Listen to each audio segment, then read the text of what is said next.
Welcome back to Dr. the Psychology. I'm your host Dan, and for our first mini-episode, we're starting with the basics. Freudian theories are often considered outdated or disproven by modern laypersons, particularly in America. But nothing could be further from the truth. In most of the world, particularly in Europe, psychiatry still follows what's called the British school of psychoanalysis. American therapy tends to favor behaviorism, the idea that changing behavior changes thoughts and emotions. But traditional Freudian psychoanalysis is where all the work is done on the subconscious, defense mechanisms, repressed content, denied wishes, and identity. So for today's episode, we're breaking down the foundational root of psychoanalytic theory, the tripartite self. That's the formal name for the unified integration of what we know to be the id, the ego, and the superego. Let's get into it.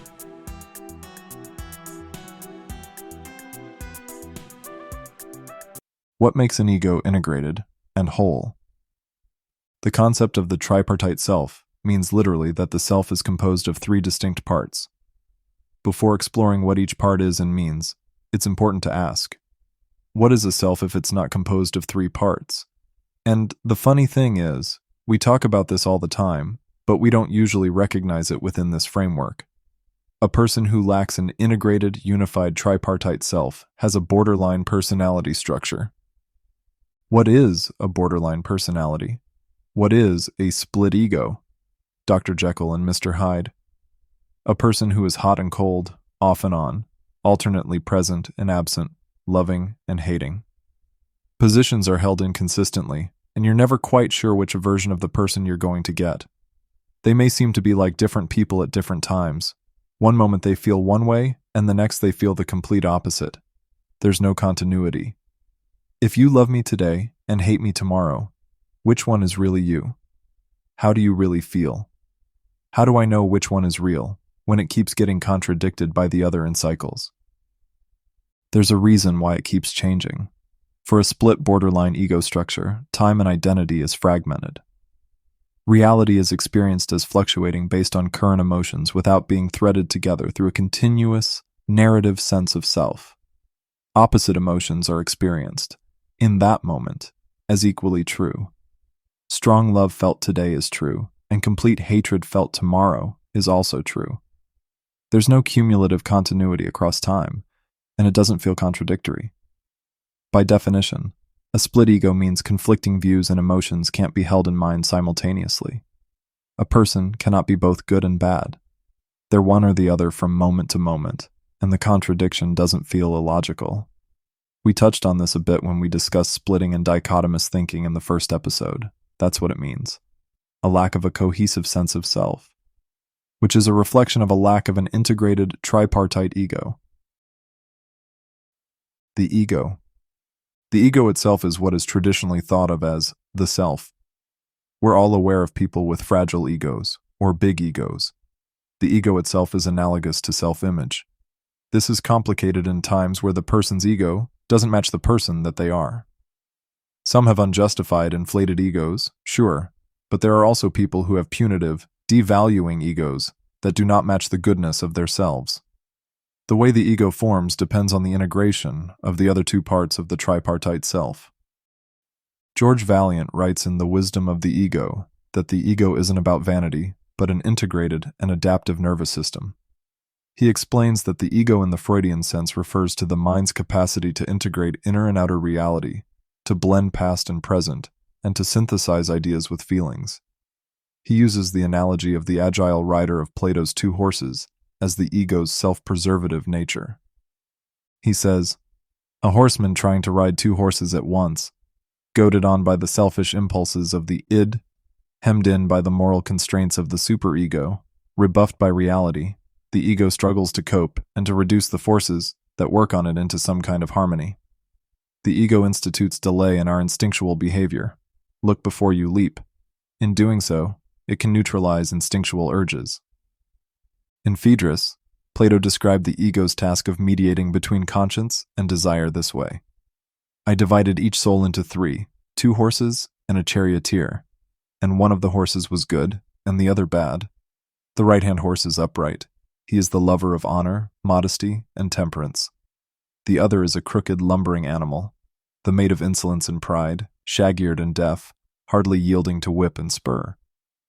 Essentially, what this somewhat verbose philosophical phrasing articulates is the prohibition of conscience over base impulse. The ego rides both horses simultaneously without one outstripping the other. Desires must be met, but conscience must also be obeyed in order to prevent living under the bell jar of shame. The integrated ego is able to manage both without biasing too extremely on either side of the binary, not driven impulsively by naked instinct, nor too constricted by harsh restriction. And that integration is where we see the difference in normal integrated personalities compared to split, unintegrated personalities, a contradiction between the drive of the id and the drive of the superego that doesn't get adaptively reconciled. Id and the superego, the archaic self split. We could describe the id and the superego in traditional terms, but we're going to get a little radical here. If the id is pleasure, the superego is pain. If the id is good, the superego is bad. If the id at its most indulgent is life, the superego at its most punitive is death. We are born all good as id, the root of human goodness, and the internal self worthy of life. The superego, as defined by theory, is a separate structure only gradually internalized by external rule of law. What that means is that we learn the rules of life from the outside, and it must be psychologically absorbed to have an inner presence rather than constantly reinforced externally. The ego is the symbolic, representational self. When we're born, we don't actually have a mind yet because we're not yet able to think in symbols. From Jean Piaget's theory of cognitive development, for the first 2 years of life, all cognition is sensoromotor. The infant mind learns about existence in a preverbal, action, motor, and sensory-based way.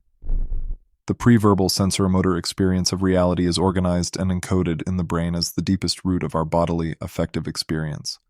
We don't progress to the symbolic mind, with internal mental representations of self and other, until development progresses via language acquisition and attachment relationships.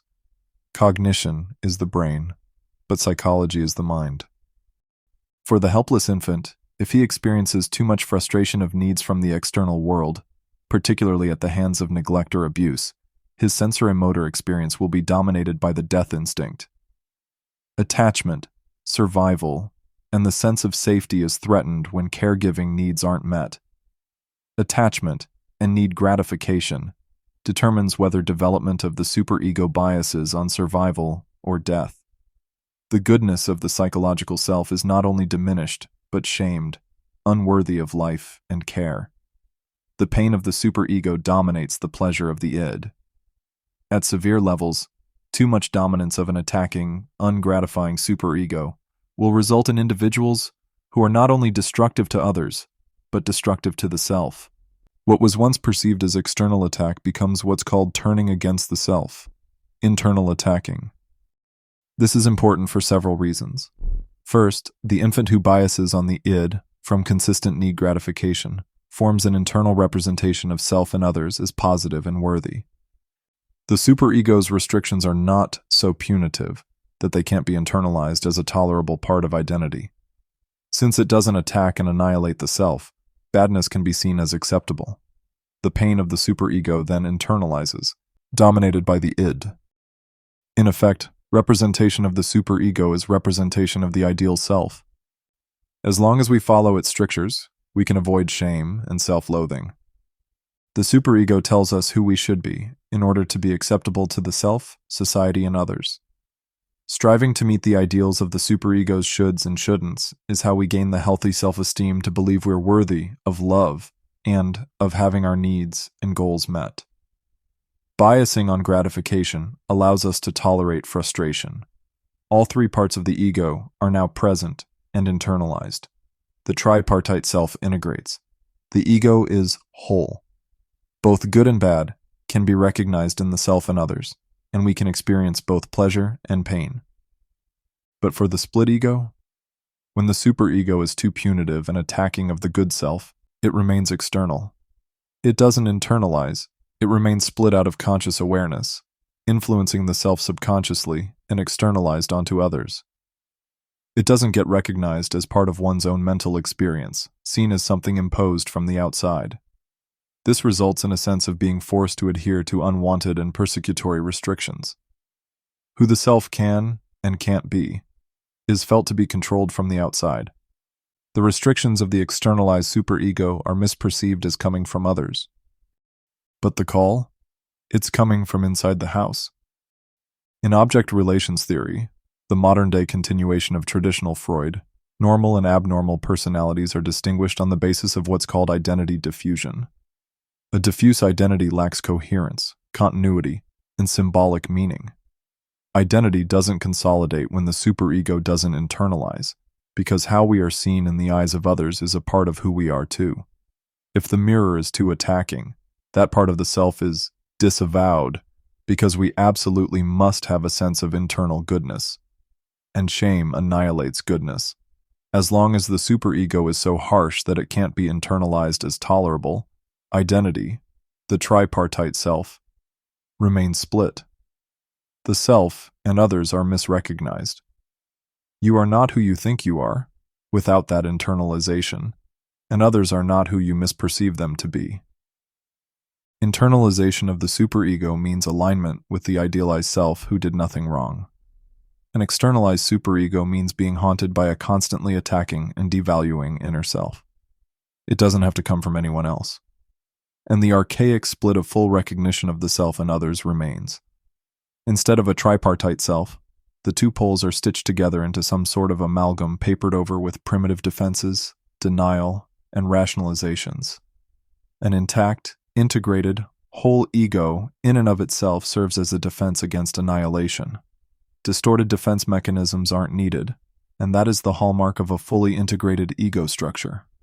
Without it, reality is distorted from a compensatory structure protecting a fragile goodness, reliant on the constant emotional labor and narcissistic supply of others. No ego, no self, no reality, no symbols, no mind. Hey guys, our spin on the id, ego, and superego is congruent with established psych theory, but pushes the boundaries a little bit further in terms of analyzing personality structure. What we do here at Dr. the Psych is take parts of pre-existing theory and synthesize them into a new, unified framework.